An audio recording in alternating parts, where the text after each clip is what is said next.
Penrith Panthers take on the West Tigers head-to-head at Carrington Park in Bathurst this Saturday, 29 April, and the best place to watch it live and loud is at West Ashfield. You can grab a big, juicy burger while you show your support from the home of the West Tigers, West Ashfield. This NRL season, head down to any of the Holman Barnes Group venues, Croydon Sports, Markets Club, or West Ashfield to watch your favourite games on their large screens, live and loud. For more information, visit holmanbarnesgroup.com.au. Holman Barnes Group, bringing people together.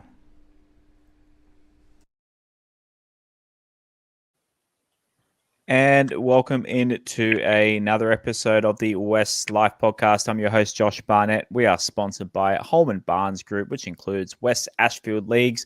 If you're not heading out to Bathurst this Saturday, head to West Ashfield Leagues for a feed and a cold beer and watch the boys hopefully maybe pull off a miracle. We've been waiting for a miracle for 7 games now. Who knows? Maybe the eight's my lucky number. Maybe eighth time lucky. This weekend at WestsLife Pod on Instagram and Twitter. Please give us a follow on the socials. And if you want to support and take part in the show, patreon.com/WestsLife. And if our Patreon subs are listening, if you're up late, feel free to drop your questions ready for later on in the segment in the Discord, please. And shouts to everyone tuning in on the YouTube. As I said, we're an hour late tonight. For those listening after the fact, we went live at 9:30 on Monday night. It's a public holiday tomorrow. It is, of course, Anzac Day. So, look, if you're getting up for the dawn service, we apologise if we're eating into your sleep, or if you're planning on that. So we do apologise, but we are here. We're ready to go, ready to review this heartbreaking loss. As you were sitting with me in the rain, what a fan you are and what a friend you are to me, because this year I decided not to go premium outside of Leichhardt, so I was a pleb on the hill. Shouts to Mario, who we had on the episode, our Manly friend who was on last week. He was sitting with us as well, and Joe Alafaci were sitting on the hill in the pouring rain watching that game yesterday. And you were literally in your cozy, high up in the grandstand seat. You came and sat with us, got your hair wet, got your clothes wet, just to enjoy that second half that almost pulled off a miracle. But how are you 24 hours later, Az? Yeah, g'day Josh, g'day Rob, g'day everyone who's watching and all listening. I'm absolutely shattered after that one. I keep telling myself not to let myself get my hopes up with the team, but we took the lead, which was the first time we've taken a lead in the second half this year. The only other time we've actually led a game, I believe, was after an early penalty goal in our round 1 game against the Titans. We've been behind at every other point in every other match so far this year. So that brief moment, that brief few minutes where we had that lead, and I've still got questions over the Saab try, multiple questions over that try, but I'm sure we'll discuss that later. But yeah, I did enjoy spending the second half with you blokes. I was looking for Gussie because he wanted to catch up with me, and Gussie too. Sorry, I forgot to mention Gussie. We spent 90% of the game looking for him. We're on the same hill trying to find Gussie, but man, it would have been cool to have an all-in hug with the boys on the hill, but wasn't to be. Yeah, trying to find him, and I bumped into you, so it worked out. Yeah, it was. Lots of friends heartbroken on a hill. Mr. Bashar, how are you on this Monday evening? You were nice and dry watching on your big screen yesterday. How are you feeling 24 hours after another heartbreaking loss? G'day, boys. G'day, listeners. Look, just very, very disappointed for the boys. I really thought it was a wholehearted effort. Everyone put in. Everyone had their moments. Felt bad for the fans. Felt bad for you guys. Gussie messaged me twice, actually, about going, and I had the opportunity to go. I just refused to go out there. I actually don't enjoy watching sometimes, although yesterday, there was a lot of improvement in a lot of ways. Disappointed that we did get the loss. And having said we've improved, I mean, it's just still not good enough. We're not getting the wins. Common knowledge, we finished last year. 8 teams make the finals, 8 teams don't. Out of those 7 other teams that didn't make the finals, guys, we've played 5 of them. Okay, we've lost to 5 of those 7 other teams. And the other 2 teams we played, Parramatta don't have the squad they had last year. Melbourne were without Pappenhausen and Hughes, half their spine.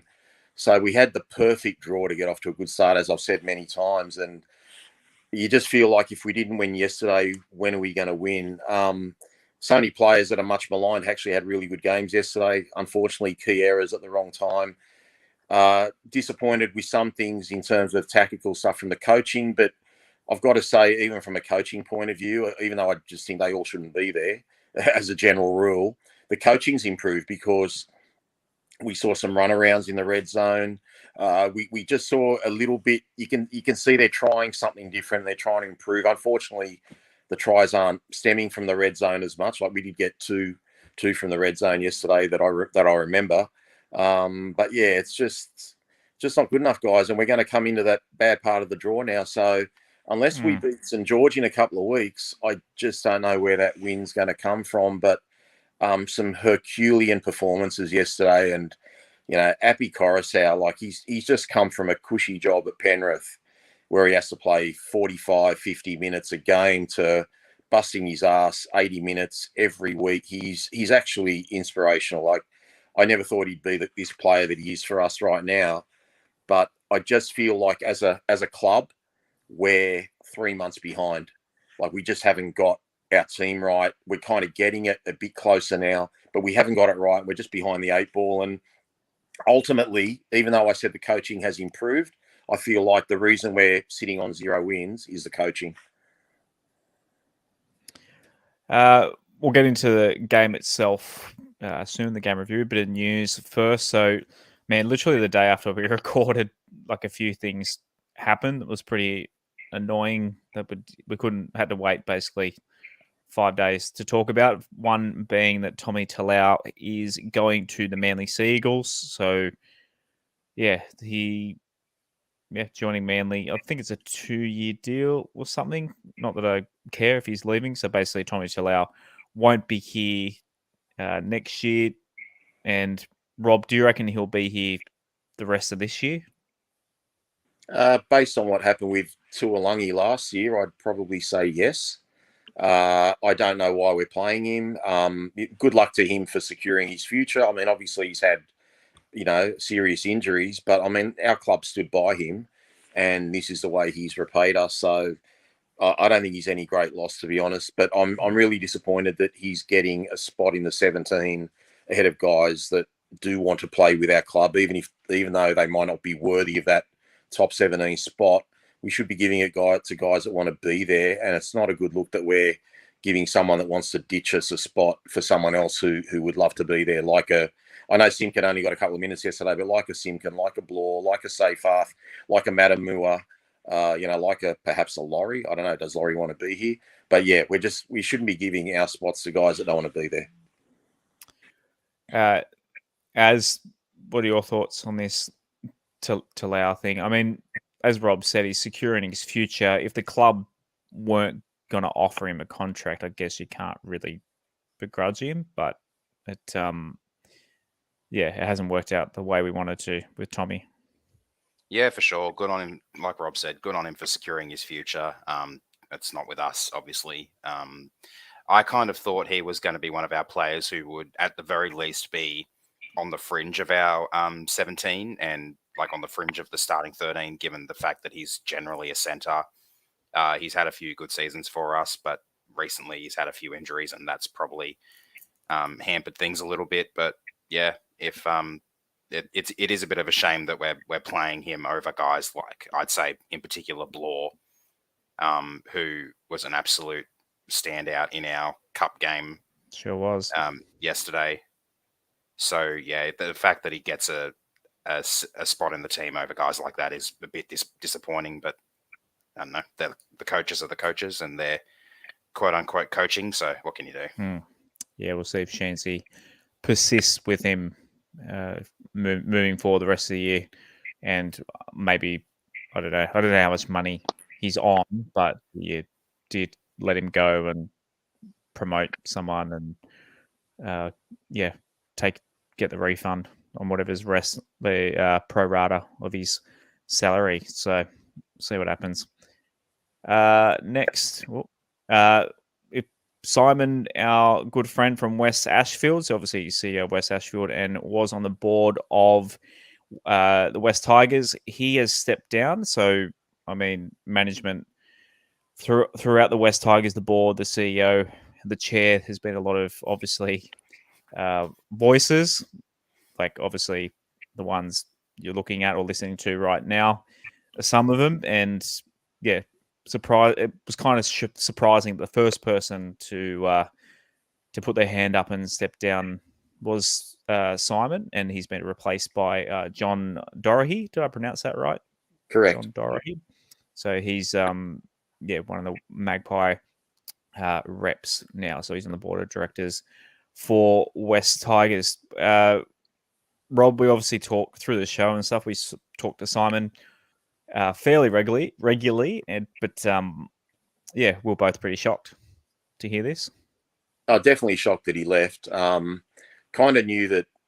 I mean, I kind of felt he wouldn't stay there as long as I thought, because I actually would have, wanted someone like him to be CEO, to be honest. And kind of mentioned that a couple of times, and he kind of led me to believe that was not going to happen. So that's when I kind of got an inkling. But look, I sent him a message once I found out he'd resigned, and thanked him for everything he's tried to do. Look, one person. I mean, it's a step in the right direction in terms of getting an ex-footballer, John Dorahy, with some business acumen on board. But one person isn't going to do it. And I'm a little bit disappointed. I mean, the fact that Dorahy said, he's looking forward to working with Hadjipentelis and Pascoe. Like, I'd rather he was looking forward to working with someone else, and those two blokes got the hell out of there. But as Simon said, we need a lot more regeneration of that board. We need new members. We need new blood. We just need to change that culture of lack of accountability. And I know how much Simon loves the club, and every time I'm down in the dumps about things, he's always tried to prop me up. And for him to leave is a very selfless act, because I know how much he wants success for the team. And he's not going to be there anymore. So, again, thanks, Simon, for everything you've done, and thanks for what you've done for our show as well. But yeah, look, we need mass changes, but we need the kingpins to be changed. And until that changes, I don't think anything changes, really. Yeah, he's been obviously a partner of the show for the last couple of years, and he's been not just financially supporting the show, but telling us that he likes that we give our feedback and critique the club and that sort of thing. So he was actually always very supportive and of how we went about. Not every single thing that we've said over the last couple of years, but Simon's always he still is a great. He's the one person, Josh, that could accept criticism.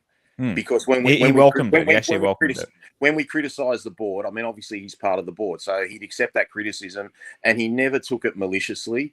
He knew it came from our hearts, because we want so much for our club to do well, and we love the club deep down, and we're just frustrated to buggery.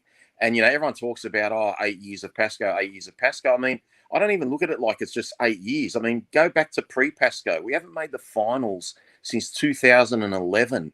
So it's going to be 12 years this year. So everyone talks, 8 years, 8 years. It's 12 years, guys. We haven't had anything to crow over except be a game or two out of the finals, or have a game against Cronulla at the end of 2019 to make the finals. Like, we've really hardly been in the picture. So he understands our frustration, and that's what I respected the most about him. He never basically said, well, stuff you. Who are you? You don't contribute. You don't do this. You don't do that. Unlike the way Lee Hadjipentelis does. So he really took it on the chin and was man enough, like if I message him to message me back, or if I emailed him to email me back, and he'd even ring me up and we'd have conversations for 20, 30 minutes. And, like, I get a lot of people ringing me sort of as, wanting a bit of support and encouragement. He's been an encouragement to me. So can't thank him enough. And, wish him all the best. And I'm sure we're going to, see each other a few more times. I mean, he's still at West Ashfield, and Yep. We go there a fair bit, so nothing will change too much from that point of view. And the thing that people don't realize with board members as well is they actually don't get paid. So Simon obviously is the CEO of West. That's his day job, which you could imagine. Well, I can't imagine. Could not imagine being a CEO, but he would be an extremely busy man, and they dedicate their time outside of their day job to do it. So yeah, once again, thanks to Simon. Back to the West Tigers club themselves. So this Anzac jersey saga goes on. There's also an auction at the moment. We're talking about this in the Discord yesterday. I know Carla said she bidded on one of the jerseys. They actually aren't. I believe they're not actually the playing jerseys, as in not the jerseys they played in yesterday. The ones being auctioned. So if anyone's putting a bid, I'm pretty sure it's just they're replicas of the ones that the players wear. They play issue jerseys. That's how they're saying it. So, so there's some big, like someone's paying several $100s at the moment for the number 7 jersey, but I don't think it's the one that Luke Brooks was wearing yesterday. So yeah, Brooksy's number is the highest bid last I checked. But and the starting bids for all of them were 300 as well, which I thought was an interesting starting price. Yeah. I mean, all proceeds go to Legacy. Thank you, Az, for saving me there. So I guess it goes to a good cause. But normally they give you literally the jersey off the players back, but doesn't seem like it this year. But yeah, so it's just a little thing coming out of the club that the person that designed the Anzac jerseys actually lost their job. Paul Kent reported this afternoon, but apparently it was because of they broke social media policy or something. So yeah, sorry to go to Rob again, but Rob, you said when we're off air that Kent was mentioning this on 360 tonight. Oh, they were just mentioning our whole situation, and look, to sum it up simply, Kent basically said what we've said for since I've been on the show anyway, over 2 years. The fact of all the spin and how they don't take accountability for anything they do. And Buzz Rothfield was, defending Justin Pascoe as he normally does to protect his grappa lunches. But yeah, it just gets frustrating when like Rothfield is right. Like, yeah, Tim Sheen's let go of Jackson Hastings. And yeah, all the footy decisions have nothing to do with Hadjipentelis and Pascoe and the board. But I keep coming back to the same thing. We had no plan B when we lost out on Seraldo. Who appointed Tim Sheens and the rest of the coaching staff? And it comes back to these guys. And if Sheens and the other guys are making the wrong decisions, then it has to fall back on the board. And we, I'm sick of hearing the phrase, the fish rots from the head. Like we've said it 1,000 times over the last 8 years. Okay, but it's the same old stuff. Like, yes, I think Sheens has made some major mistakes, and I've probably got to throw the other coaching staff in there as well if they're a part of it. But who appointed those blokes? So, if you keep employing the wrong people, you've got to be able to take the blame. And the one thing Rothfield did say on that Anzac jersey, he said Pascoe came out and accepted responsibility, but what does that look like? Like he does it, he's still there. So, yeah, it's just, and in terms of the spin that Rothfield, that Paul Kent was going on about, we're getting it every day from Tim Sheens. And to be brutally honest, I think Tim Sheens is just doing his job by saying spin, because every day we get something different from Sheens. If you look at what he said from the start of the year to where we are now, it changes based on whether we win, whether we lose, whether we lose by a lot, whether we lose by a little bit. I'm just sick of hearing it, Josh. It's just very frustrating. We're all frustrated with it. As I said last week, you just look at the fullback situation. Okay, just hear me out on this fullback situation. All we've heard during the last 7 days is Bula is the future. We've signed him. He's the man. He's going to stay there. Rah, rah, rah. Okay? Yet, first 2 rounds we played Dane Laurie. Next 3 rounds we played Adam Dewey. Then we played Charlie Staines, who had a good game at fullback. And then we got Bula. And you ask Sheens before the Parramatta game, we've only got 2 fullbacks, Staines and Laurie. So the spin just keeps changing. Now, in the last couple of days, he's back to the 5-year plan. this is all part of a 5-year plan. It's all going to be good in 5 years. And then I'm thinking to myself, Coruscant ain't going to be there in 5 years. Clemmer's not going to be there in 5 years. Bateman's not going to be there in 5 years. Just stop spinning the crap. Okay, Yeah. they're trying Other to teams, get us to hang on. teams flip. Sorry, Rob. Sorry, You're right. You get no. Just that. No, I'm just saying, like, I agree. we're talking about all this 5-year plan stuff, and it just and some of these blokes aren't going to be there in 5 years. And the three guys I've mentioned are our three best players. They're the three blokes that are holding it together. Clemmer is playing off his face. Coruscant is the man, and Bateman's added a breath of fresh air. Suddenly, we look like scoring points whenever he touches the ball. He promotes second phase footy, but we just keep hearing that he goes back to the same old dribble post game, and like Kent said tonight, winning the second half a few weeks ago, and we didn't win the second half yesterday, but we just want to hear the truth, guys. And I know they can't say, Sheens can't come out and say, oh look, we're shit and we're not going to win a game for another 3 months, but I don't think all fans are that gullible, and it's just I don't trust the club. Just like Kent said tonight, I don't trust the club. I don't trust what they say. And they can say all they want. They can say, Rob Bashar is a propagandist and he's a shit stir and all this sort of stuff. At the end of the day, man, we've won one game in basically a year, one game out of 21. So just look at the results. We said it wasn't good enough that Maguire was getting close losses. I'm not defending Madge, but I'm just comparing apples. Okay. We're sick of nearly winning, but we're not good enough. Maguire's only won 4 or 5 games out of the last 15. And now we've got a new coaching staff that have won none out of 8. But yet it's okay for them to nearly win a few games and be close. And we're winning the yardage meters and we're winning the possession and we're winning this and we're winning that. I mean, if it's good for Madge, it's good for us. And Lee Hadjipantelis said himself, it's not good going from 9th to 11th to 13th. We've been going progressively backwards. Well, we've gone to 16th and we're going to go to 17th. So what needs to happen is really just the whole coaching staff to be changed. And that's not going to happen because that would cost over $1 million to get rid of 3 or 4 blokes. But that's the reality. We're stuck with this for at least 2 years. Sheens was bought back by Hadjipantelis and the board. Okay, so that's on him because Sheens is making all the wrong moves. We win at least half these games with Hastings there, and we can't cry over spilt milk, but that's just the reality. We win half those games with a decent organiser, and the funny thing is we wanted to go back and get Mitchell Pearce. That's how desperate we were for an organiser, yet we had it staring in front of us. Yeah, so it's just. But like I said, I watched yesterday, and even when we hit the lead, like I was a bit happy, and then I just thought, like who cares if we win? We've won 1 game out of 7. Like I want to be in the hunt for finals. I want to be close by. I don't want to be just reviewing games and just thinking there's no hope. But if I isolate yesterday's game, Josh, like I don't think Brooks should have been anywhere near the half situation when we had Brooks, Dewey, and Wakeham. Okay, we saw what Wakeham and Dewey were like in the trial.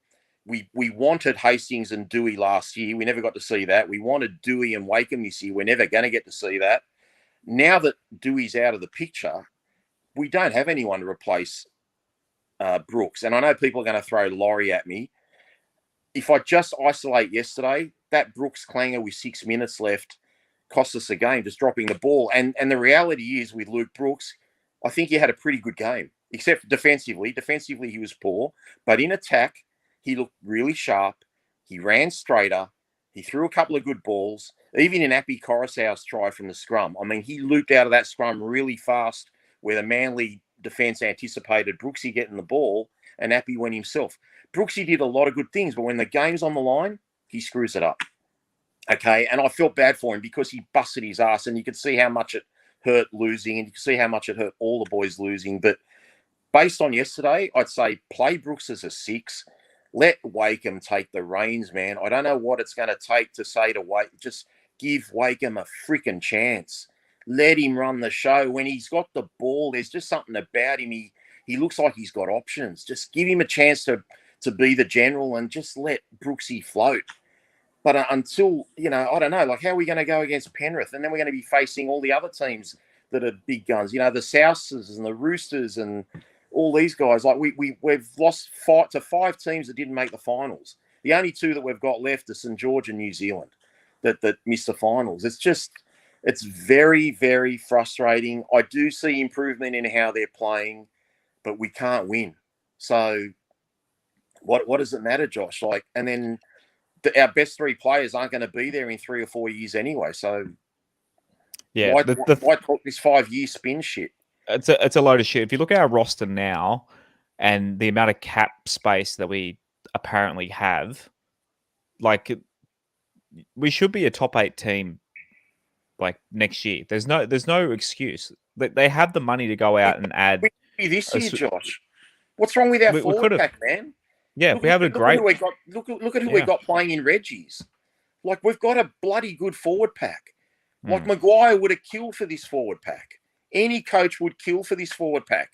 Yet we can't get a win in the first 8 weeks. Granted, we had a bye for one of them, so we're 0-7. But this is a good enough team to be winning games. I agree. We're lacking that steering wheel. We're lacking that little bit of polish. But that said, I thought Brooks and Wakeham yesterday were okay. If people want to come at me, they can come at me, because I wanted Brooks out of the club 5 weeks ago. Okay, but the fact is, Dewey's not there anymore, so we've got to make do with what we've got available to us. And Brooks threw that beautiful cutout ball and Toa had magic hands to get it out to Staines for that try. That was a good ball. I mean, he didn't do anything special for the other try to Toa. Toa just did it all himself. And as I mentioned before, what he did for the Coruscant try, but that little bit of play he did, I don't know how much time was left, about 6 minutes left. He should have got that ball back on the inside from Papali'i, and Wakeham was on the inside. And, man, that would have been a try near the post, kick the conversion, kill a minute and a half with the goal kick. We've probably got to defend for 4.5 minutes, max, and we might have won the game. But, look, it's sad, man. I just don't think the boys know how to win. Like, it's not for want of trying. You can see how happy they were when they did score tries. Like, someone put a comment up there, they look deflated, or they didn't look like they care. I would question that. I think they all care, and they're all trying their best, and I'm sure the coaches are trying their best too. They're just as frustrated, but the bottom line is they're not up to it. They're not where we should have been where we are now 2 months ago. We're tinkering with our team. The back line's different every week. Some of them are forced changes, but other times they're not. Like Charlie Staines isn't a forced change. That was done by our choice. Toa's gone from wing to centre to wing. We just, how are you meant to form combinations, and how does Sheen's defend it in the press conference, saying, we haven't got our right combinations yet? Well, mate, you should have worked it out last year. Should have taken over from Madge last year and worked all this stuff out. Who can play where? Who can play what? And why wasn't Bula there from round 1 if he's our future? Can someone explain that to me? He's come off a 3-week injury. Why wasn't he there from round 1? If this bloke's our future, what's going on there? I can't answer it because I don't know the answer. But suddenly he's our future after 8 rounds. Yet we've had 3 fullbacks in the first 7 rounds. I would be surprised. After seeing Dane Laurie playing the halves on yesterday, I wouldn't be surprised if it's Laurie and Brooks in the halves, and the whole post-match incident with Wakeham.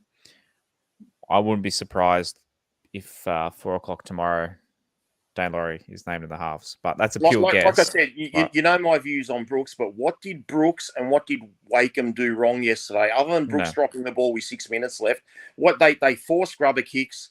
They controlled some play really well. I don't know what they did wrong yesterday to deserve dropping. I mean, we couldn't score in the first 7 or 8 minutes as usual when we had all that red zone. But I don't think on yesterday's performance, their performances are worth dropping either of them. And then here we go again. Then we'd be like, well, we drop Wakeham for 3 weeks and we've brought him back up for a week. Then we drop him again. Like, how are we building a person's confidence if we keep chopping and changing? I can't see how Laurie gets a start. And he'd be the smallest 5'8" that would have started in first grade for a long time. Is he going to be able to handle the defensive workload? I mean, you guys saw him play New South Wales Cup. How did he go there? That's what he looked decent, like okay. It looked like he looked pretty dangerous. He was playing against obviously a New South Wales Cup team, but to me, he looked like he had a bit more spark and enough that Tim Sheens will look at him and go, let's give this a crack with Brooksy. Well, Wakeham owned New South Wales Cup the first 2 rounds. Like Wakeham looked like Andrew Johns in New South Wales Cup. Try assist and all sorts of stuff. So, I mean, it's a lower standard, but I mean, we just can't. This is what happens when you put a coach that's been out of the game for a while, and Adam, we've got with coaches that haven't had any experience or done an apprenticeship. They're just experimenting, guys. Because they're still learning. And we're a modern day rugby league club that demands success, or we should be demanding success. Our fans certainly demand success. We've been starved of it for 12 years, and we're still tinkering around with, who should we play here and who should we play there? It should have been all worked out pre-season. It should have been worked out last year. We should have known last year if Laurie could play 5'8".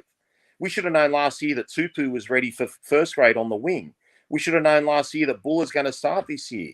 But we're 2 months behind the 8 ball. So, I was joking to someone today that we only played with 16 players yesterday because Simkin never got a run. But, we're also handicapped in terms of our coaching. Our coaching isn't up to standard. Granted, I think the attack improved yesterday. It's 2 months behind. First game of the year, we were throwing 200 passes sideways, looked like, mini mod. And now we're suddenly playing a different, better-looking style of footy. Yeah. We're still trying to work out who we are, mate. It's not good enough. Yeah. I think, if we're playing against the Bulldogs at the moment, certain teams we're playing at the moment, I think yesterday, if we're playing the Dragons or the Dogs, who are pretty down at the moment, I think we may have won it. Look at these stats here, as I'll get you to run through something that stands out to you. But 58% possession in our favour, completion rate 74% in the wet. That's pretty good, considering how wet it was. Manly only 67, so 35 out of 47 for us, 27 out of 40 for Manly. Runs, we had 213 minus 156. That's 57 more runs than them. Run meters, an extra 500-ish meters. Post-contact meters, an extra 100-ish. Line breaks, roughly the same. Tackle breaks, an extra 10. As we won all these stats, you look at these stats, and you'd swear that we won the game. It's insane that we've done that again. Yeah, the only one of those stats on this first screen that we'd lost was the line breaks, and obviously Manly 4-3.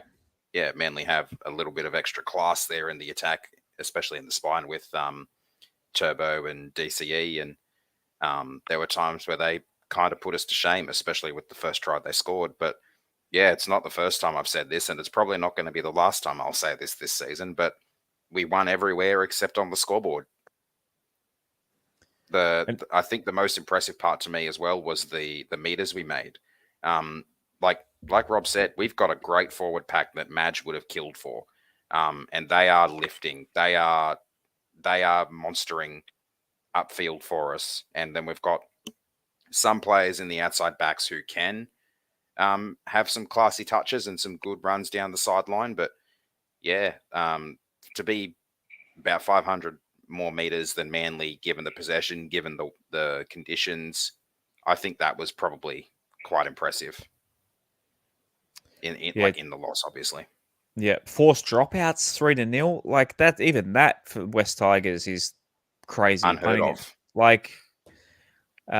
Kicking meters roughly the same, but if you're making more meters, I guess there's less kicking meters. Offloads 12-7.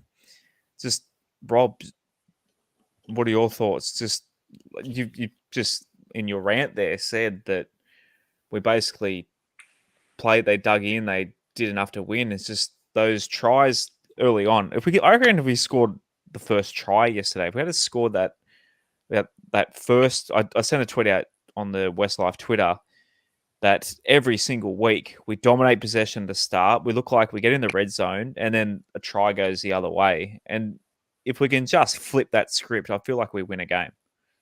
I don't want to sound like I'm making excuses, but if you look at the last 10 minutes, Stefano lost the ball that was a bit of a 50-50. Was it stripped or was it not? We didn't have a challenge. The same could be said for Bateman. Okay, Bateman might have had the ball, ripped out by a Manly player's leg. I thought that could have been a penalty to us.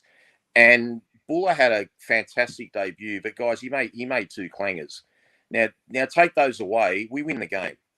They weren't getting out of their half if we just let them complete their sets and catch the kicks they put to us. I think the game was over. So, but what hurts is you look at yesterday how we came back. You look at the Canterbury game where we got 3 tries really quickly, and we had 9 minutes to go there as well. We can't finish them off, and we couldn't finish Manly off yesterday. And yet you see a new team like the Dolphins, they come back from 26-0 down. When they get back to 26-24 or whatever it was, they didn't just suddenly lose like we do. They went on with it and got that winning try and held the Gold Coast out the last couple of minutes. So it's just a culture that's used to losing at the moment. But I can't bag anyone, Josh, because they all had a freaking go. They all tried their asses off. Like, those mistakes weren't done on purpose. And even I think Bulla's second drop ball, I don't know, like maybe I'm just, being a little bit biased, but I kind of felt like he sort of caught it in his legs and then grabbed it in his hand. But we didn't have a challenge anyway. So it's just sad, man. Like, how can anyone bag the performances of those blokes yesterday? They played a pretty good style. I remember looking at that meterage in the second half and thinking, Christ, we're up like 300 meters on Manly in the second half. It was like 600 and something to 300 and something. And yeah, you look at all these stats and you just say, what did we do wrong? But we did get some forced dropouts. We did score tries. We did build pressure. We did a lot of good things. But as I said, the Steph knock on, the Bateman knock on, the Bula ones, and obviously Tupu, not diffusing that Cherry Evans kick, that ended up being the difference in the game. And I also thought that ref was pretty harsh with those 2 scrum penalties 10 metres out on our try line. And they're not differential penalties anymore. Like, you can take the 2 points. Like, no other team gets nitpicked like that. When Coruscant scored, not that it mattered, but when Coruscant scored, Manly were offside. We end up scoring anyway, but I'm just wondering if he'd have got tackled, would we have got a penalty? We just don't seem to get those sort of breaks. But I don't know, man. I don't know if it's a black cloud or just us not knowing how to win, but we're dominating the stats, and I think it was a big improvement yesterday, and there was a lot to be proud about. But these are the sort of things we used to say when Michael Maguire was coach. Proud of the effort. Boys tried their asses off. We just didn't get there, and this is the same thing. So, I don't know why it's okay now, but it wasn't okay a couple of years ago. Rachel on Facebook mentioned the Papali'i no try. I thought he had the ball. So obviously watching without sound and just the big screen, to me, my biased eyes saw he had the ball tucked the whole time, didn't reach out. Why was it called a double movement? Because the ball touched the ground. I saw it touch the ground.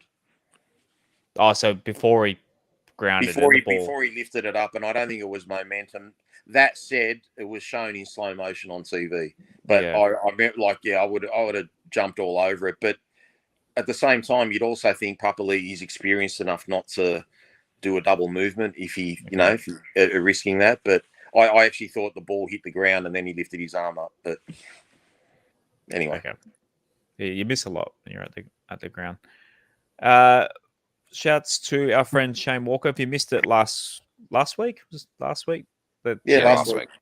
Shane was on the show talking about the good old days. So if you haven't yet, go back and listen to that. And Shane Walker on our screens now is wearing the MLC Phones jersey from back in the day. They are now known as Mobile Corp, who are a sponsor of our show. Shouts to Stephen from Mobile Corp. They can assist with anything IT related. And in the early days of their business, they were known as MLC Phones, sponsors of Balmain in 1994. They say there's a saying in IT, there are only 2 types of companies, those who have been hacked and those who will be hacked. So what can business owners do to protect themselves from cyber attack? Mobile Corp is a family-run tech company that supports West Tigers and was a jersey sponsor back in 2007. Mobile Corp is passionate about helping protect businesses from cyber threats. For an affordable cyber security solution, go to mobilecorp.com.au. Righto, lower grades from the weekend. As you and I, actually, did you get there for Cup? Did you watch? I was there for the last 10 minutes of the first half of New South Wales Cup, and then from there. So I missed, I think, I saw every point be scored. I missed the first 10 minutes. So the Magpies got up 24-16. A bit of a come from behind. I believe they were down 16-10 at one stage. And then who would come through and score a try to put us in the lead? None other than my guy, Jahream Bula. It was a great try by him barging through. And then the other back row, Brandon Mansfield, he scored his second late in the game to seal it. So they got their first win. It was nice. Sean was saying hi to his missus and his family in front of us. I went down and said g'day, wearing no shirt. Sean wasn't. He had his jersey in his hand. I went to shake his hand just to say good game. And he went in. I believe the kids call it dapping up. You know, when you go in for like a half hug. It was a bit awkward. All of his sweat basically stuck to the side of my jersey. Which was and you haven't funny. had a shower since, have you? I have not washed my. You know, on The Simpsons. The Simpsons, when Bart Simpson gets the girl spit in his hand, he doesn't wash his hand. Yeah, my arms. It smells like Sean. So no, shouts to Mr. Blore. He had a fantastic game yesterday. Dane played pretty well in the halves as well. So and Matamua looked pretty good as well. So there's plenty of talent floating around the club. They just, who knows? There's trying to convert it into first grade. So the Cup side, they're in 6th position now, or tied 5th for points. So big finals chances for the Cup boys this year. I don't know. Maybe do you put the good players down in Cup to try and do something in there? Jersey Flegg, they got a win as well yesterday. So it was 2 out of 2 before first grade. They got up 38-22. Apparently, De Silva, he had a really good game. He's only 18, isn't he, De Silva? So he was playing a couple of years up. Because he was in the SG Ball. So I think it was his Flegg debut, I believe. And apparently he went debut, yeah. Yeah, so apparently he played really well as well. So yeah, playing a couple of years above his age and played really well. So keep an eye out for him. He's the one that, or one of these players that Sheensy's really keen on. So who knows? As Sheensy always says, doesn't he? If he's good enough, he's old enough. So I know he might by the end of the year he might go another couple of steps up to first grade. So there are good kids coming through. Fingers crossed. The thing that annoys me, the whole kid talk, is we went through this 8 years ago with a good crop of kids, and the fact is, will we keep them? So, so in the Flegg, in terms of the table, they are on 8 points. They're in 7th, which is tied 6 there. So, they're fine. What's the top 5 in Flegg? Or top 8? I can't remember. So, I don't actually know what Flegg and Cup are going to be running finals series wise this year. Yeah, they've chopped and changed it a few times. But look, our lower grades are going okay, better than the first grade. They've won some games, so fingers crossed they can filter into first grade soon. Righto, player ratings time. Boys, we'll go through the team list. So I think we had about 70 submissions this week. So thank you to all of you who submitted your 10-1 votes this week. So here are the ratings based on the average from those. Young Jahream Bula on debut. What would you rate him as? I'd give Jahream a 7. He had a pretty solid debut. My favourite moment was him getting out of the in goal when he was no odds to do that. Yeah, that was great. I was with you for that. We were quite excited to see that, and Mario next to us was absolutely livid that he got out. Yeah.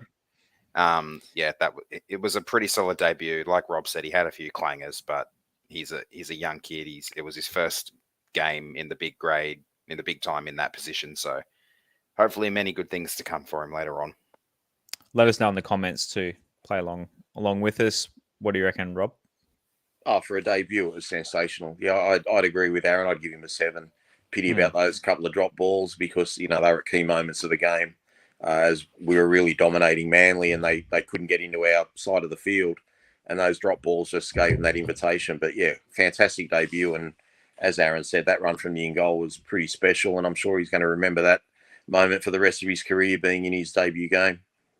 Who did he beat to get out of that, Rob? It was Manly's right side, so I'm guessing it would have been Morgan Harper, and actually I think he beat Olakau'atu from memory as well. Yeah, I think Olakau'atu was the guy that missed his left ankle, but I can check that for you if you like. Yeah, please do. I haven't rewatched, so. All right, I'll get the Foxtel IQ going. 6.6 was the average for young Jahream there, so a little bit under what you boys said. Charlie Staines on the wing. He had a fantastic acrobatic try, just absolutely textbook winger's try, where he just basically does a half front flip in the air at the perfect time that the tackler basically misses him. That was on our side of the field as well. As what do you give the Forbes Ferrari? Yeah, that little flight into the corner put the Campbelltown flyer, who would normally be scoring in that corner, to shame, didn't he? I'd probably give him a 7 as well. It was a pretty solid game. I do think his better position could be at fullback. But yeah, nothing bad to say about Charlie.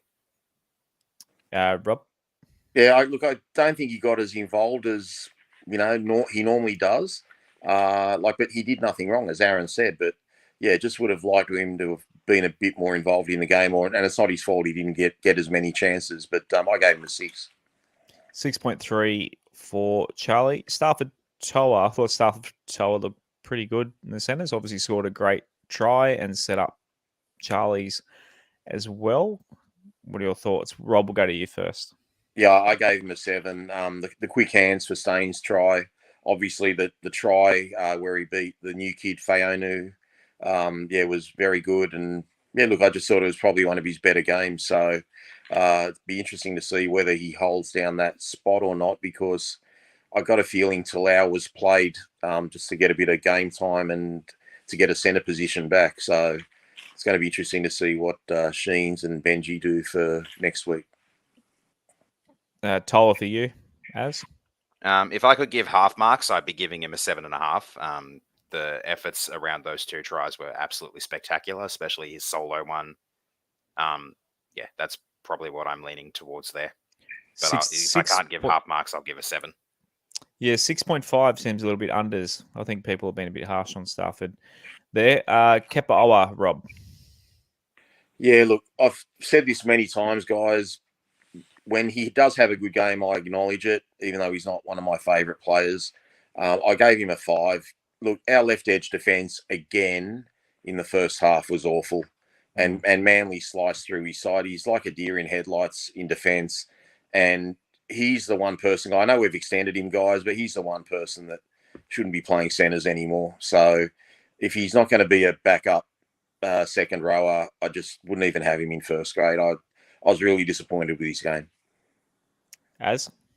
Yeah, I have to agree with Rob, and I think someone said it in the comments earlier on that he's bulked up and has basically been made to be a second rower, and they were targeting him in the centres. Yeah, I'd give him a 5 as well. 4.9 for Kepa. Young junior Tupou, Az?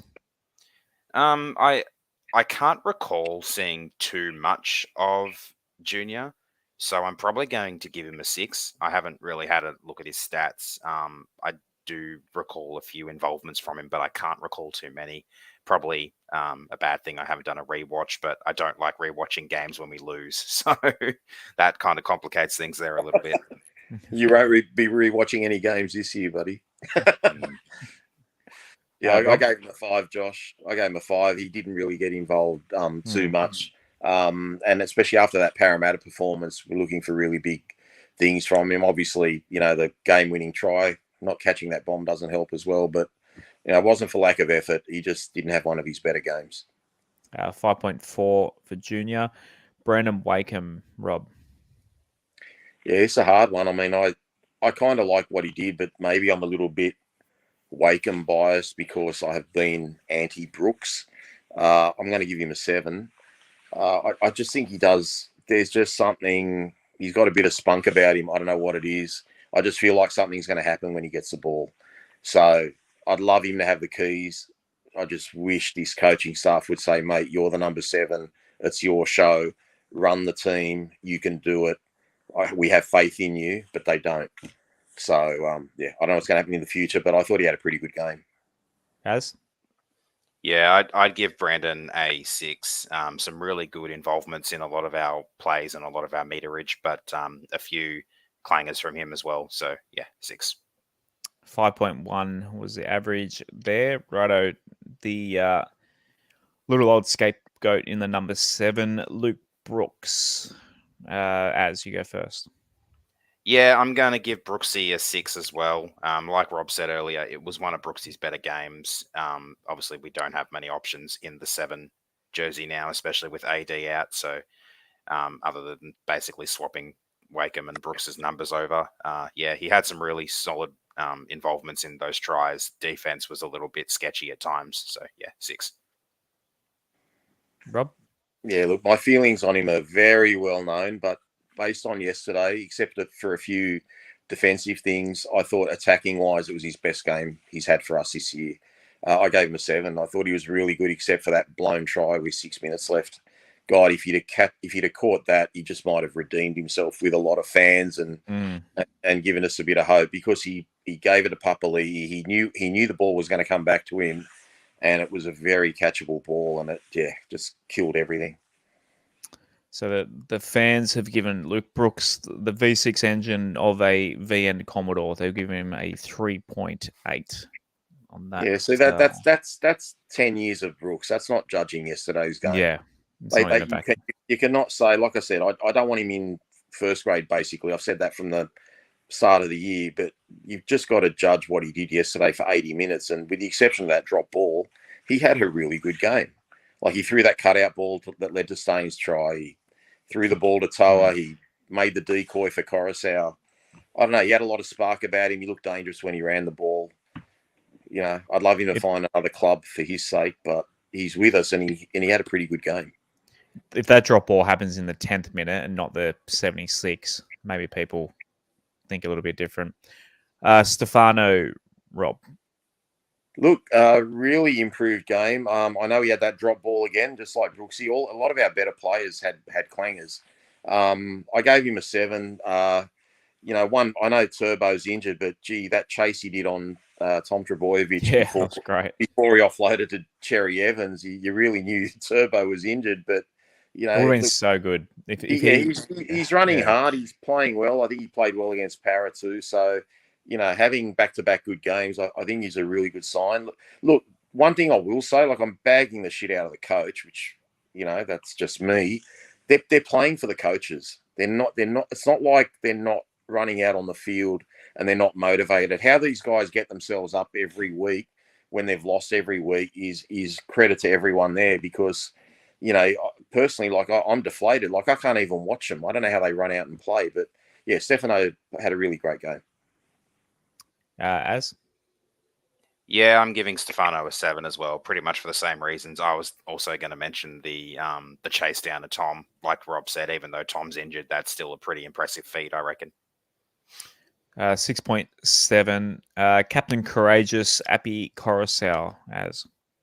The dude is an absolute mother effing inspiration. I'm giving him a 9. He's leading this team from the front. He's taking it upon his back to basically carry the team at times. His smarts and play out of dummy half, basically all game, were absolutely spectacular. There were so many times he caught Manly players offside. We didn't get any whistle blows or 6 agains for many of them at all, or none of them at all, basically. But he knew exactly what he was doing. He was trying to get us upfield as much as he could. Absolutely stellar performance. Another 80-minute game. Yeah, he's an absolute inspiration. Rob? Oh, look, I spoke about him earlier, guys. I'm just going to say one word: 10. He couldn't have given any more. He couldn't have done any more. So Yeah, the that was a 10 out. 8.2 seems like unders, doesn't it? He was brilliant. He was absolutely brilliant. David Clemmer, Rob. Look, I haven't rewatched the game, and I know he's normally one of our best. I'm going to say 6, but to be honest, I don't know. I didn't notice him as much as I normally notice him, but he never shirks the task. So yeah, I gave him a 6. As 7 for me. 6.9. So you're both pretty much on the money there. Isaiah Papali'i as.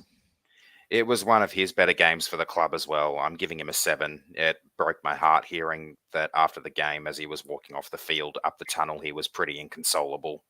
As much as we all were leaving the stadium, I was pretty flat leaving the stadium, as you guys would have seen. But yeah, it was one of his better games for the club. Can't fault him too much. I think he might have had a drop or two, and then there was that no try that got taken off him for the double movement. So yeah, 7. Personality wise, I haven't met Papali'i, but he does seem that a little bit different to the your average footballer. Like just the whole he talks very intelligently, like just the way the way he carries himself seems just very different. With all respect to other footballers, he seems like I know I'm like on thin ice here. Not that I listen anyway, but I don't know. He just seems just that little bit different, and the fact that he can, cry and is a man who's not afraid to show his emotions. It's a great thing. So yeah, I know he was a bit sketchy last year, the whole contract thing, but I don't know. There's something about him. I like him. Rob? Look, we haven't got the Parramatta Papali'i yet, but that was his best game yesterday for us. I gave him a 7. 6.8. So pretty much bang on there. Mr. Johnny Bateman, Rob. Yeah, look, he tries hard every week. He's normally one of our better players. Probably a bit down on his last couple of games, but I still gave him a 7. Like that, his bad games are 7s. That's how good Bateman goes. So yeah, very impressive player. Glad he's at our club. As? Yeah, I can agree with that. A 7 from me as well. He tries to pump up the team. He pumped up the crowd after Appy's try as well. Yeah, I noticed that. Yeah, his bad games are still pretty solid. He's going to be one of those players who always attempts to lead from the front, even if he has a bit of a shocker or makes a few clangers. Yeah, he's going to be one of those players who's almost always up there. Yeah, and he doesn't just make tackles. He goes in to just chop blokes. So he yeah, I love the guy. 6.2 by the fans. Fanua Pole has. I'm not really sure what to rate for Nua because I don't really remember too much of his game. So I'm probably just going to say a 6 and defer to Rob on this one. Yeah, well, I would have deferred to you, Aaron, if I could have, but He was very quiet. It was very quiet. I'll give him a 6 as well. He did make a couple of decent early runs, but yeah, I don't know if he's getting the. I should check how much time he got in the game. I just feel like his minutes are a bit down, and I think they're down by design as well. But yeah, I expected a bit more from him, especially from how well he played in those first 2 trials against New Zealand and Canberra. He was an absolute beast. And I'm not seeing that beast mode that he showed in those trials. He got 59 minutes. Oh, that's good because I don't think he was getting that sort of time before. But yeah, look, anyway, I gave him a 6. He didn't do anything wrong. Yeah, 6.2. Speaking of big minutes, Jakey Simkin, Rob, or what did you rate his 3.5 minutes? Oh, look, I gave him a 10 for not catching pneumonia. Like, what's he supposed to do? Like, how do you rate that, man? It's just. I felt bad for even putting him in the list, but he technically played as. Yeah, I don't think you can rate a player who played 3 minutes at the end of the game when we basically had that 3 minutes to save our skins.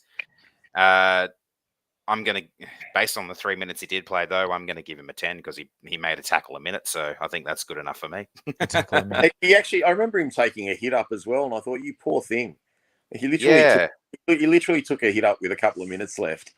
I actually checked his stats after the game, and I'll pull them up just now really quick. Yeah. So 3 minutes, 3 fantasy points. So a fantasy point per minute. That's always a good marker of a player's skill. That's 80. Yeah. One hit up, one run for 6 meters with 3 meters post contact, 3 tackles, none missed, one-on-one tackle, no errors. So you can't, no errors. I think that's worth a 10 for a 3 minute stint. Man of the match. Good on you, Jake. Alongside Appy. 3.2, very harsh, but yeah, doesn't matter. Jonathan Gowie as. Yeah, I'm going to give Joffa a 6. He always leads from the front when it comes to being a leader in that forward pack, but I can't really remember too much involvement from him at this point either. So 6. Yeah, I gave him a 6 as well, Josh. I did notice he seemed to be at first receiver in the red zone when Appy was doing those runarounds. And I actually kind of like those plays, but I think we also need a runner coming back on the inside. But it just froze the defense a little bit. And you'd actually remember one time he got over the try line and was held up. So he looked threatening. He's always enthusiastic. He's passionate. You could see after Appy scored the try, he was, going gangbusters. So yeah, I thought he was pretty strong. And if Joffa gets back to last year's form, then it's promising for hopefully winning some games later in the year. Yeah, I love Joffa. 6.1, Alex Twoll, Rob. He did nothing wrong. I mean, he's not an attacking weapon or anything, but I gave him a 6, but I don't know. I don't know what his missed tackles were like or anything like that, but he just goes about his business and does his work and takes the tough hit-ups and the usual stuff we say every week. You could be in a coma and come back in a year and you'd have, 25 match reviews all the same about him. Do you have his numbers there, Az? Yeah, I'll pull them up really quickly. 12, here we are. Go back. How many minutes did he get? 48 minutes. So 48 minutes, 13 hit-ups, 15 runs for 147 meters with 32 post-contact. 4 tackle breaks, 2 offloads, 21 tackles made, 0 missed. That's it. That's a really good game. When you read those stats, 6 is being harsh. Yeah. Tommy Talau. As you got how many minutes did Tommy come on for? Tommy was on for 32 minutes. What did you rate Talau as? I'm giving him a 5 just because I don't remember too much of his game either. I kind of just wish his spot was given to a player like Sean Bloor who wants to be here and wants to be playing in the team. I think I heard a similar thing regarding Sean in saying that he's probably going to be spending a couple of weeks in Cup to get the minutes in the legs. Once he's got the minutes in the legs, maybe if he has or plays reserve grade against the Panthers in Bathurst on Saturday, he might come back into the team for Magic Round. That would be pretty cool, I think. But yeah, the sooner he gets in the team over a player like Tommy who's leaving, I think that would be the better. Jason D asked on YouTube, what will come first this year? A Tigers win or a Twoll try? Let's say they come in the same game. And then Shane said Christmas will come first. I tweeted that yesterday with about 7 or 8 minutes left. I said Twoll's going to get the winning try. That's the only way we're going to break both these ducks. But it didn't quite work out like that. Look, with Talau, Josh, I gave him a 5. I mean, he actually did look a little bit threatening when he came on, but to have 2 backs on the bench, I know he can play back row, but to have Talau there and have Simkin there, it's too light a bench. Our forwards have to do too much work. 3.7 for Tommy. I think a little bit of spite in that number, but Tim Sheen's got a 4.8. What are your thoughts on Sheensy, Rob? Well, you've already gone pretty hard at him tonight. But... look, in terms of our style, I like what we did in terms of those runaround moves in the red zone. I've mentioned that earlier already. But just in terms of who he picked on the bench, I'm not a fan of it, but I'm not there. And, everyone can judge Tim Sheens by our results. That's how I'd like him judged. Yeah, as Yeah, at the moment I'm judging Tim by results. I said 7 for him, like preseason, and that slowly eventually dipped to a 2. I can't really raise it anywhere above a 2 until we start winning games, because he's the head coach. He's supposed to be helping this team win these games and making the decisions that are going to win us the games. But so far we haven't won a single one, so there's not much really more to be said. some of the best comments left in the ratings forms. Mark K said half the squad are playing hard, the other half are hardly playing. I think half. I know he's making a cute little saying there, but I think it's a bit harsh to say half are hardly playing.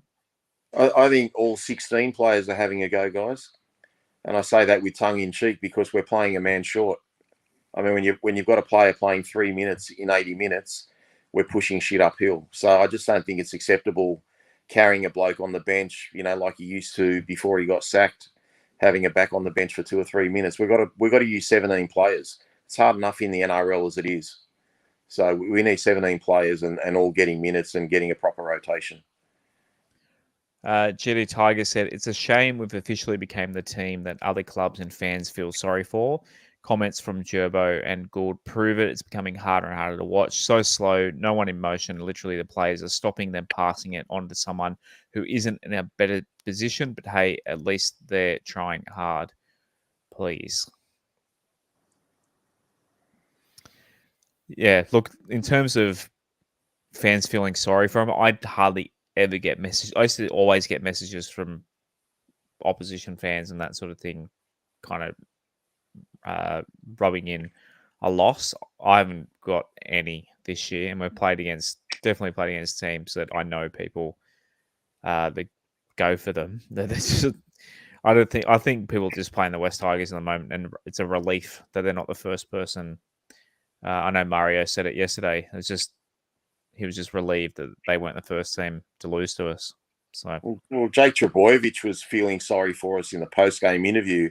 I had sadly had to go to a funeral today, and 3 of my mates who, we normally give it to each other, 3 of those blokes were genuinely feeling sorry for me. And I said, guys, it's, it is what it is. Like, I'm just used to it now. So, yeah. Anyway. Connor Nunez, one of our Patreon supporters, said Sheen should think about mixing in a runaround play once in a while. They did press that button. It worked, guys. It worked. I think it worked. I mean, people will get onto it in a couple of years and stop in a couple of weeks and stop it, but I think it froze the defense a little bit. So if it works, keep doing it. Mm-hmm. Domjet, I have nothing else left. Brooks keeps getting picks and nothing will change. Almost isn't freaking a pass mark. I think, man, I'm fucking over this. Mediocrity, that's the West Tigers. What's that shit with our chair and our CEO posing in the pic? Embarrassing and cringe. So if you didn't see it, Jahream, they put up on the socials, Jahream Bula's jersey presentation, and there's a cute little photo standing in between our CEO and our chair. That was part of that gallery there, Rob. Yeah, like I said, I got nothing good to say there. I mean, I agree with him about Brooks, but now that Dewey's out, I mean, I guess he's proposing Laurie to play at 5'8". But I think Brooks played well yesterday.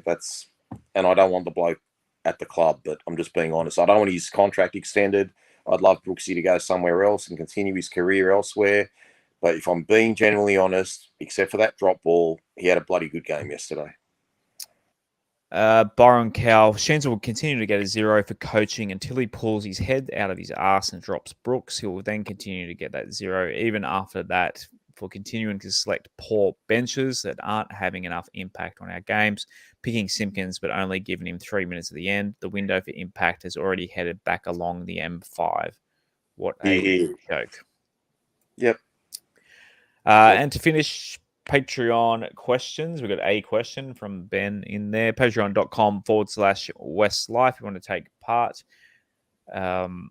lots happening in the Discord this week. A lot of NBA talk, bit of punting stuff. Rob Stradamus channel coming along nicely. I did notice a jockey passed away today, Rob, sadly. Yeah, Dean Holland. Tragically, there was a fall in a race. It's all over social media. And sadly, a couple of these stupid news organisations took a screenshot of the fall, which is just absolutely tragic. But he only just won a Group 1, I think, a month or so ago on In Secret at Flemington. So very sad news. Only 34 years of age, leaves behind a young family, wife and 4 kids. So yeah, absolutely tragic news. Younger than me. Our Benji Marshall tier Patreon. I'll go to Shane's. I'll go to Ben's question next. Shane Coet, Shane's in the comments watching right now. He said, another one where we had a chance to close it out, but didn't. Manly were shit on the day, so can we really take anything away from the game?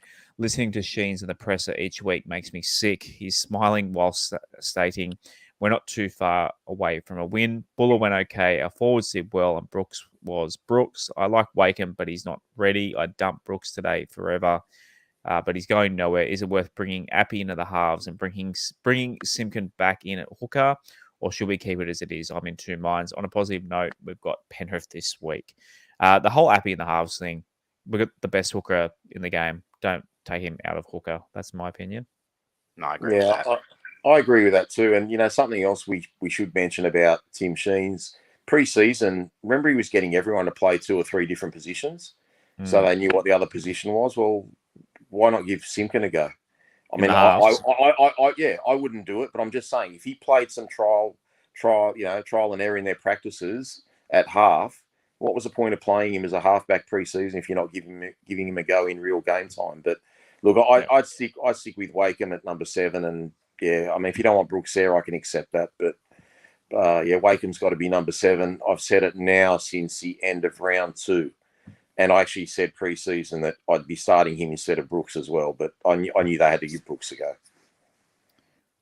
Ben Ellis on our Discord, he's asked, should we give our centres more early ball, especially in the opposition's red zone? Well, based on what Brooks did yesterday with Toa, if they're capable of busting the line or doing something, I mean, even not so much in the red zone. That drop ball, guys, that Brooksy did that I mentioned, 5 or 6 minutes from the end, that was early ball to Isaiah Papali'i, who then had the option of either going to an outside man or, taking a tackle and flicking a pass inside, which he did. So I think we should be promoting the ball a little bit earlier to guys that can do things with the ball, because it was great to see Papali'i just look, half like the man that he was at Parramatta, because the guy's a machine and we haven't got the best out of him yet, but he had his best game yesterday. I agree with that too, especially when Naden comes back, because Naden is our best centre and will continue to be our best centre, at least for the foreseeable future. And I think there's definitely a lot of potential when he gets some early ball too. Our next show, so I don't know where I've written Thursday morning there, is Wednesday evening, 8:30 p.m. Obviously didn't update that from last week. We will be back to 8:30 Wednesday night, we promise, as we preview Panthers v West Tigers. I'm going to miss this game, unfortunately. Are you heading out to Bathurst? It's not far from your home, so not anymore. It's not far from me. I'm going to see Bert Kreischer, the comedian, that night. I didn't even realize when I bought. Obviously, the draw wasn't out when I bought the tickets, but So hopefully it's not too much of a comedy of a flogging for that game. But we'll preview that on Wednesday. We'll see what the team list looks like on Tuesday to talk about there. And I think we actually don't see the team list until Wednesday this week. I think I heard him mention that team lists will drop on Wednesday because of the games that are still being played tomorrow. Glad you're onto that. That makes sense, because while they drop a team list when there's literally a game happening. Yeah, but I think the other team should be allowed to, Aaron. They do it all together. I can understand the 4 teams playing on Tuesday not doing it, but surely we can. Maybe they all do it together though. They like to do it together. I would think that if anything, maybe only the Thursday game would drop tomorrow, but Okay. last I heard, all teams were dropping on Wednesday. Oh, we can have fun with it on Wednesday night then. Kev mentioned Dame Edna. Yeah, RIP to Brain Melt, real name Barry Humphries. Barry Humphries. My God, sorry Barry. I literally sent out a tweet about it last night. Yeah, absolute legend. Growing up as a kid, 1,000 laughs from that guy / lady. So shouts to him, and of course, big shouts to all of our past and present serving in the military for Australia and New Zealand. Obviously, Anzac Day tomorrow. Not only probably my favorite regular season rugby league game, but obviously pay respects to our diggers. Some of you may have noticed the photo in the background of my what do you call it? Profile shot. That's was my great grandfather, Keith Johnson. He served for the Australian military in World War II and was shot by a Japanese plane in Darwin during during World War II. So he did survive that, and I did get to meet him for the first 4 years of my life. I do have faint memories of him, but so I always like to think about him and all our troops on Anzac Day. Anything else to add as we say goodnight to Big Dog, everyone? Just echo your thoughts. Tomorrow's a really special day in our country, and I really look forward to our rugby league games. No matter where the Roosters and the Dragons and the Storm and the Warriors are on the ladder, we get some really good, intense rugby league. So looking forward to those games tomorrow. Yeah, I agree. I hope everyone enjoys those 2 games of footy, and no matter what you do to commemorate and honour our past and present servicemen and women, I hope you have a great day doing so, and lest we forget. And as Gussie said to us as the boys ran out with their Anzac jerseys, God bless America. I did chuckle at that. That was good. Righto, guys. As always, you know how we end every show, despite being 0-7. 0-7. We still love you. 2 games behind St. George. 2 wins behind St. George, I should say. As always, go the Tigers. Go the Tigers. Thanks for listening to another episode of the WestsLife podcast. Please follow us at WestsLife Pod on Instagram and Twitter, and facebook.com/WestsLifePod. You can also support and take part in the show at patreon.com/WestsLife, and give us a subscribe on YouTube and turn notifications on. We'll see you again next time on another episode of the WestsLife podcast.